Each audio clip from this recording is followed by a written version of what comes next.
Hello hello. Shri Shri Durga Puja समिति कुरान सरैया आप सभी भक्त जनों का हार्दिक अभिनंदन और स्वागत करती है।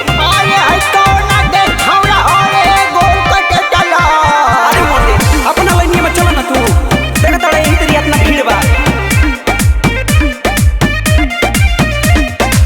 चौड़ी कोयल बा तीनों रात हो घूमे के मेला एक नु साथ हो, सुनती हो चौड़ी कोयल बा तीनों रात हो घूमे के मेला एक नु साथ हो।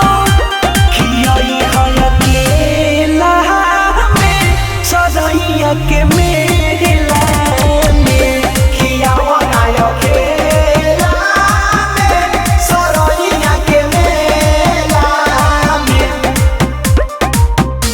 खियाई है अकेला में। Music by Aman Rao.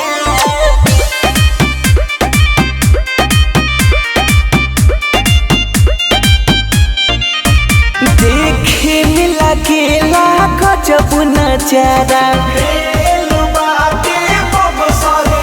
पंडाल सजल